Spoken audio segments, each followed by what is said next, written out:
Hi, welcome to the day 5 of the 5-day workshop on credit risk scorecard using logistic regression technique.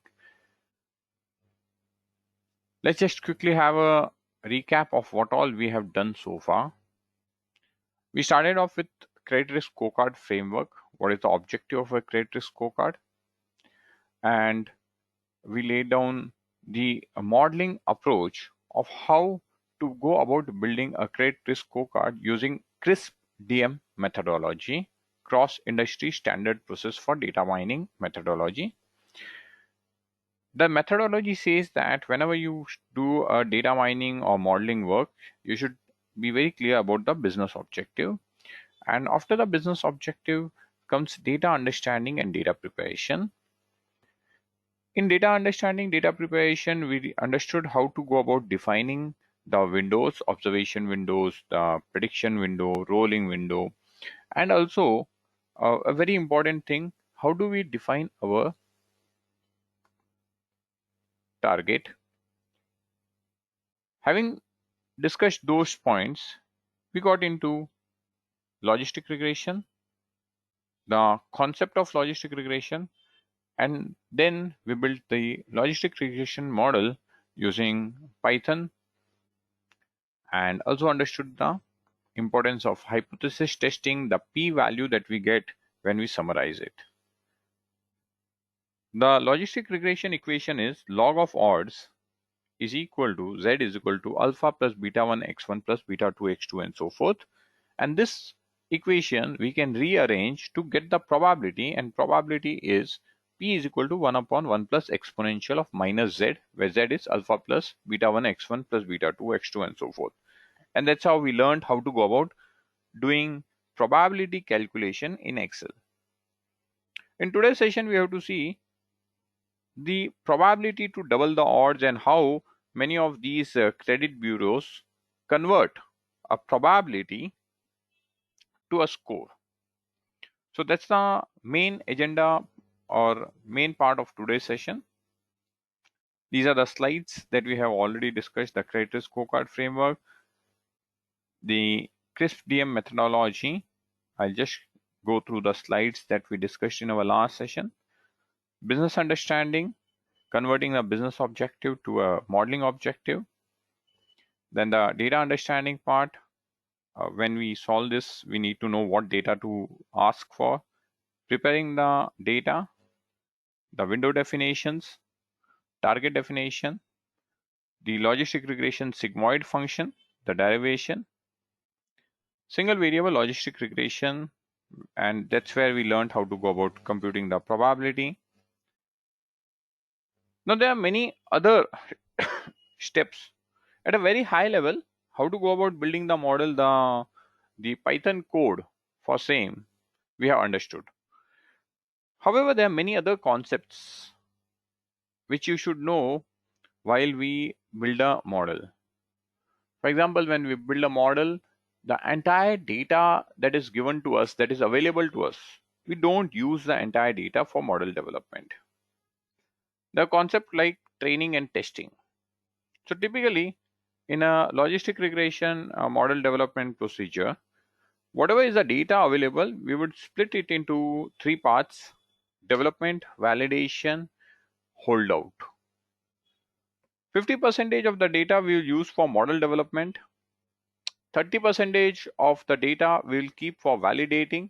The model that we get from the development sample, we will validate it with a validation sample. And a 20% data is actually kept aside as a holdout sample, the unseen data set. So that's the 20%, and the final model which you have freezed, saying okay, this is my final model. By doing various iterations on the development and validation, you test it on the unseen data, the holdout sample, and if the model holds on the holdout sample, only then you would deploy the model. Otherwise, you do not deploy the model. Then if it does not hold, you have to go back to your development and the validation samples. While building the model, there are many other things that you need to take care of, whether there are any outliers in the data. So you need to do outlier detection, capping, flooring, missing value imputation. If your data has missing values, in that case, you have to do missing value imputation. So if you put all of this together, we have a phase called visualization. I had shown in the model development process how we visualize data. So it's another important step in the model development. A sample visualization is what we had created in Excel, target versus LTV. If you put all of these steps together, the entire predictive model development approach, it would look something like this.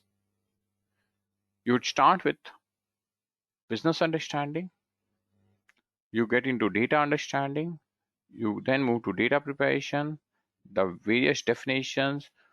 Once you have defined the data, the target variable, you will split the data in the three parts. Hypothesis testing, very important step. Each and every variable which you think is important, you should validate those variables by creating visuals and by doing a hypothesis test. While doing all of this descriptive analysis on the data and hypothesis testing, you may feel that should you build a single model or a multiple model. For example, the data set which I had provided, home loan application scorecard data, one of the variable was whether the customer is an expat or he's a localite. You may feel that sometimes the segmentation or the decision to build multiple models can be done based on business opinion, business wisdom. You may feel that the profile of expat and the profile of localite is far different from each other. Expat can leave the country anytime, whereas localite may not have the option to leave the country. So you may choose to build a separate model. Here the choice of variable expat and non expat and localite and doing a separate model is based on business wisdom. However, there may be a time that you may do segmentation of the data, and then based on your segmentation you arrive at a decision whether you want to build one model or you wish to build multiple models. After segmentation, you have to do basically dimension reduction. You have some of the techniques which are very often used is information value, variable clustering, principal component analysis. Typically in logistic regression, information value and variable clustering techniques are used for dimension reduction. The reason why you require these approaches is when you will build a model, you will have hundreds of independent variables. Based on your domain knowledge, you will know the 5-6 critical ones. But there would be many other variables which are there. You have to take a decision on which all variables are insignificant and you do not wish to put much effort on them. If you have to do that, one of the technique approach is information value. And by running an information value on all the variables and seeing what is the IV value coming, you can take a call which variables are significant enough based on the IV stats to be tried while you build the model, and which variables you can outright drop them. And note, all of this happens after you have split the data in dev, val, holdout. You do not do hypothesis testing on the entire data. You do not do segmentation on the entire data, which is before the dev, val, holdout. You do not build the model on the entire data. You build the model on development sample. So after splitting, all of these exercise will happen. The other important factor is visualization, pattern detection. The visualization we just showed somewhere in the slide earlier, something like this you'll have to do.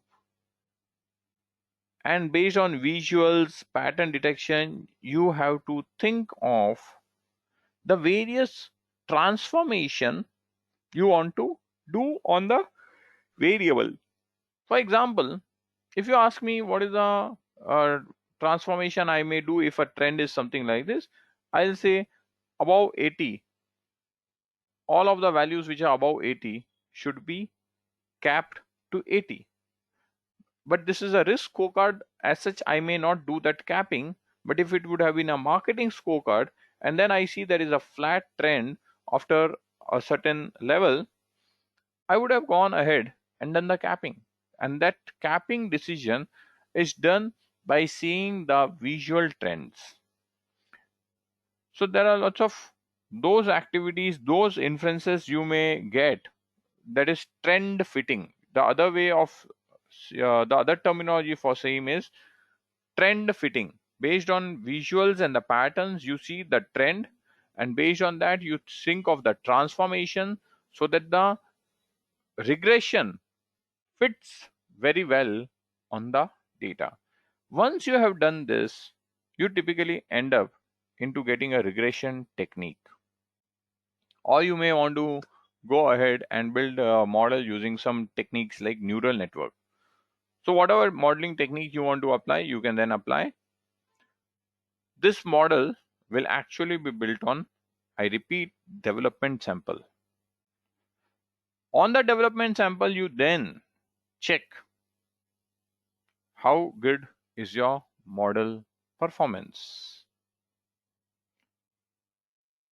Based on model performance, you may feel that you have got a decently good model output. If you have got a decently good model output, you may want to move to the next step, the validation step. If you're not satisfied with the model, you're still in the development phase. You will continue doing some iterations, some variable transformation. Here in the diagram, I have showed the entire procedure as sequential. Practically, the entire process may not always be sequential. For example, you have reached visualization and pattern detection stage. Based on visualization pattern detection, you think of certain transformation, and based on the transformation, you want to implement that transformation. You again have to come back to data preparation. And from data preparation, you may now come back to hypothesis testing. So there is no fixed sequential process which can be followed completely. Model development, you have to remember, it's a iterative process. Model development is a iterative process and not a sequential process. Sorry, this ink. Okay, so this one. Yeah. Once you have built the model on development, you are confident, you then get into the validation process. You validate your model, compare your validation model with the development model. If your development model and validation models are very close to each other, you get the confidence that your model is good. Then you do the final validation on the holdout sample. You may at times also do out of time testing. All of the tests are satisfactory. That's when you take a call to deploy the model. The model deployment has got two parts to it. One part of model deployment is the strategy, how you are going to use the model. And the second aspect is the technical, how you will integrate the model with your IT system, your existing applications which are already running. So that's where you have got two elements, the deployment, the technical aspect, and the strategic aspect. So when we talk of model deployment, the strategy, let's talk of two types of strategies. One is called a one cutoff strategy, and another is a two cutoff strategy. For example, the model that we are building and we have been discussing in the workshop is a credit risk scorecard. Once you build a model, you get an equation. For example, you will get an equation like this, as we have executed the code earlier. So here, when we execute our codes and we get some equation, and based on that equation, we have a probability of default calculation, PD calculation. Now that PD can be converted to score. Let us say we have arrived at a methodology to convert probability to score, and the score range is between 300 to 900. Typically that's the score range of Credit Information Bureau of India Limited. CIBIL score are in the range of 300 to 900. So once we have got that score, something like this, there will be some points to double the odds, some calculations are there, and based on that, whatever is your probability default rate, based on that you can convert that to some score. I'll explain this in a short while. So here you can see the score is now being converted in a range of 334. Lower side it will be 300 and upper side it will be 900. Then you will have to have a strategy saying that, okay, if anyone has got a score above 700, we as a bank will auto accept the loan application, and the customer will be automatically sent an email, your loan has been approved, you can take the dispersal, agree to terms and condition, and your loan will be disbursed. And if the score is below 700, we'll automatically send a message, your loan is rejected. So that is called a one cutoff strategy. Typically a one cutoff strategy is used in small ticket loan items where you do not want much human intervention, because in a small ticket loans which are 10,000, 15,000, 20,000, if there is a lot of human intervention, in that case the cost of lending will go up. As such, you typically go for one cutoff strategy. However, if the loan is of large ticket size, personal loans which are typically in the range of, average ticket size in personal loan is 3.5 lakh, or home loan which are typically anywhere between 30 to 1 crore, 2 crore, 5 crore. So when the ticket size is large, in that case you typically have a two cutoff strategy. In a two cutoff strategy, what you will say is, if a loan is above 700, auto accept, will automatically accept that loan. There is no further verification from a credit officer. However, if the credit score is below 500, auto reject. Basically, again, below 500, the chance of that customer getting a loan, even if a credit officer will re-verify, is very less. So there is no point spending time. But in 500 to 700, we will do re-verification, and a credit officer will manually check and see, can we make it feasible by taking some additional collaterals, or by making some changes in the tenure, or by reducing the loan amount. By doing some changes, is it possible that we can still go ahead and approve and disburse the loan? So now this entire thing is a strategy. A model does not give any strategy to you. What does a model give? Model simply gives you a probability, and that probability you compute to a score, convert to a score.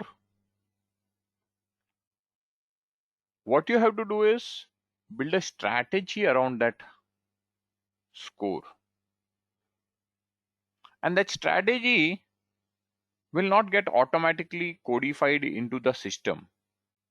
Whatever loan origination system you have, or whatever is your IT infrastructure, that logic will not get automatically codified. So basically someone has to codify that. That's where the technical part of deployment will come up.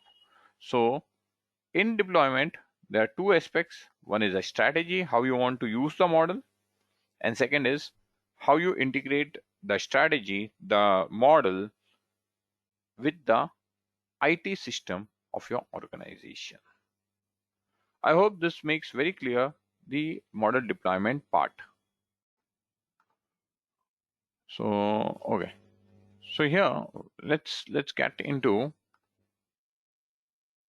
the part of our how to go about converting a score, a probability, into a score.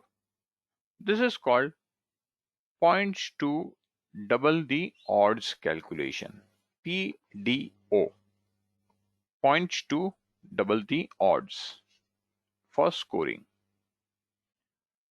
Here what I have shown is some basic numbers. Assume you have got 100 good customers and one bad.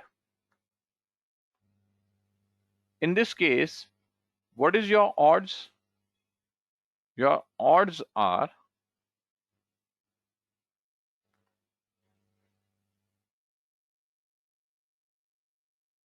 101. Total is 101 customers. Your bad rate is 1%. Your good rate is 99%. So odds is defined as P divided by 1 minus P. That's what the odds formula is, if you recollect from our day 1 session. P is the probability of default, and 1 minus P is the probability to go bad. However, when we are going to deploy this risk scorecard by converting the probability to score, we typically want a higher score to be assigned to a customer who is good, and a lower score to be assigned to a customer who is likely to be bad. So in the process of converting the probability to a score, the way we will define the odds as, we'll define odds as good probability divided by bad probability. We'll just inverse. It's the same. Here odds was in logistic regression, the target event probability, and for default risk scorecard we defined the event as bad, so the odd was bad probability divided by good probability. But if we go with this odds In that case, what will happen? We will assign higher score to person who is more bad, but I don't want that. So what we are doing is we are calculating the odds as probability of being good divided by probability of being bad. Both the definitions are same. Odds definition still remains the same. So here what you can see is one person out of 100 is going to go, out of 1 out of 101 is going to be bad. This is a log of odds.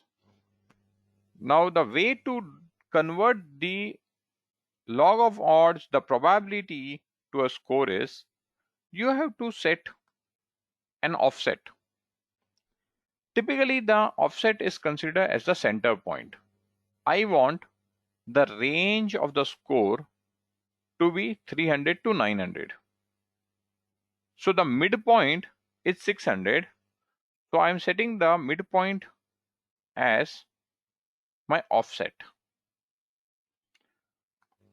The second important thing that you have to decide is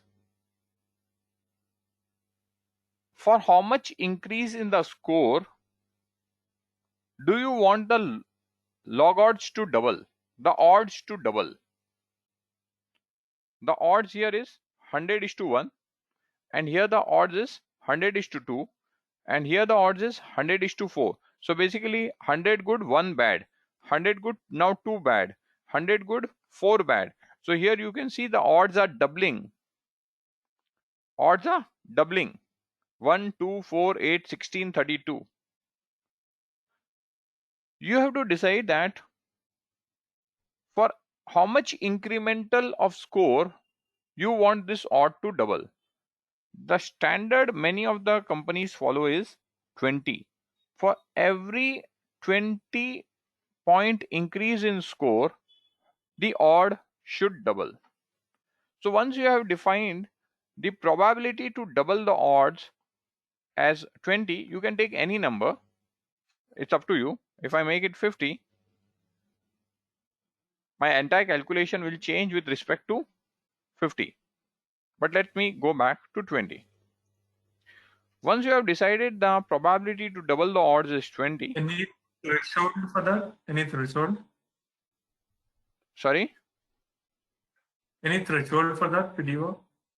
No, you can make 20, 50, 70. Typically, it's kept below 100. Oh. And preferred is 20. Okay. So if you have decided the probability to double the odds to be 20, you have to do a calculation which is called factor. Let's go with a straightforward formula. I'm not getting into the derivation because there is a mathematical way of deriving it. But for us, we can simply go ahead and take the formula. The formula is you have to take whatever is your probability to double the odds on the numerator divided by natural log of 2. So I get something called factor. So these are my basic numbers: offset, PDO, factor. Okay.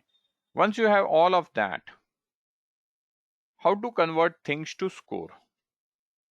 The way to convert it to score is very simple. Let me expand this cell.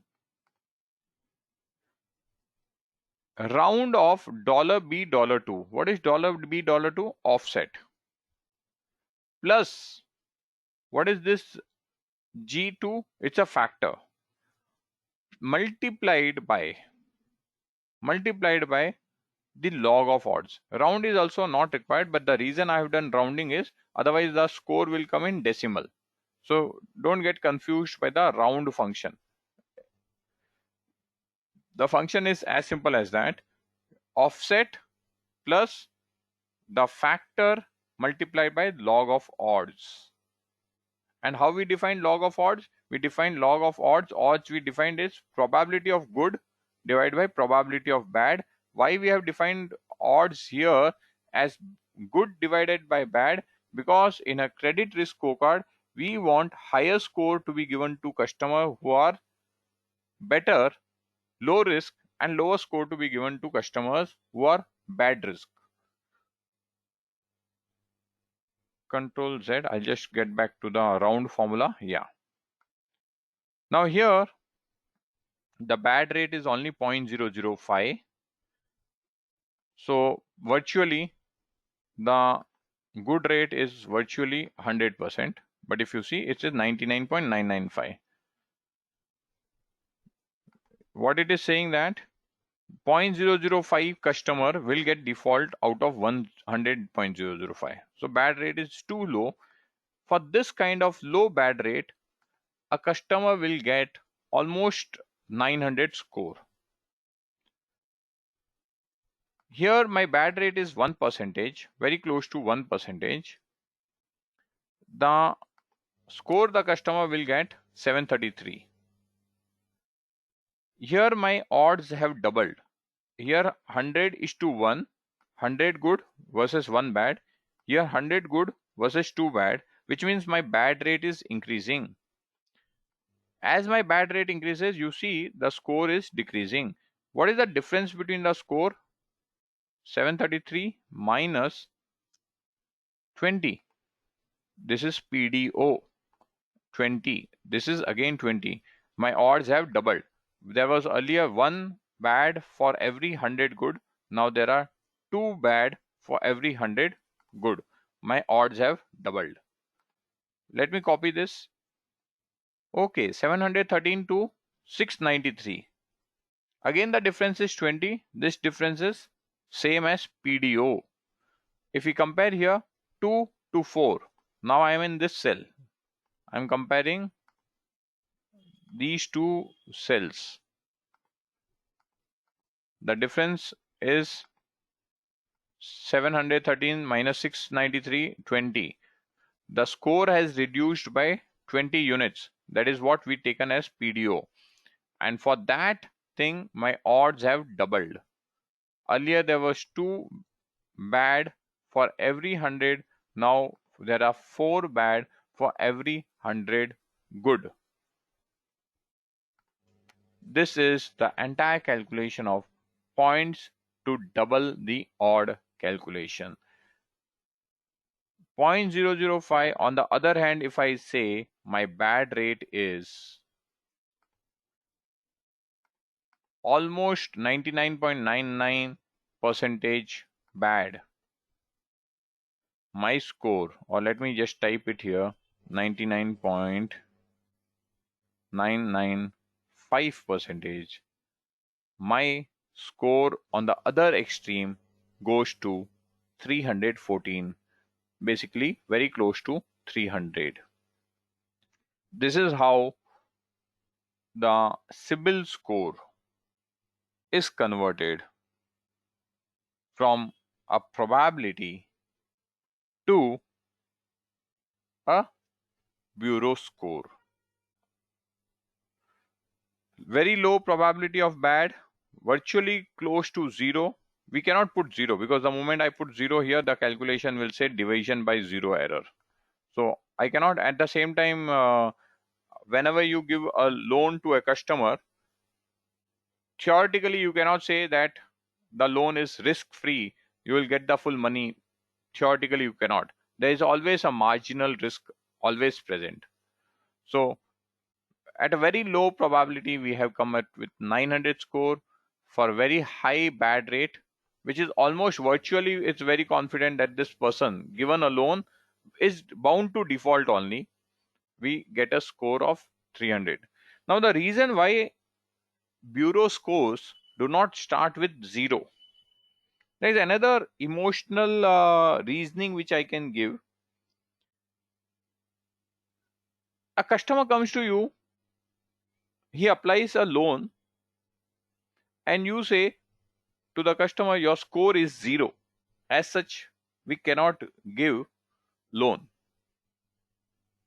Please understand, we are in the business of data analysis. We are in the business of data scientists. So that's why we understand many of these technical things. But just imagine a layman comes, a common man. Most of the people who apply loans, they don't even know what is a credit risk scorecard. They know that, hey, we want loan, and for that purpose they are applying a loan. And if that person applies for a loan and you get back to him or her saying your score is 0, it would feel insulting. The person will feel bad that I have been given a score 0. Rather, if we say your score has come too low and your score has come 300, we know that we have put some offset. Because of that offset, the score is not coming 0, but the score is coming 300. But 300 is the least score that one can get, or one is being assigned. But still, we are saying, okay, your score is 300. It's relatively slightly low. As such, we are not able to give loan. It is better than saying your score is 0. So that's the reason many of the bureau scores typically do not start with 0. They start with some number. It can be 100, 200, 300, 500, but some positive number from where you start assigning the score to a customer.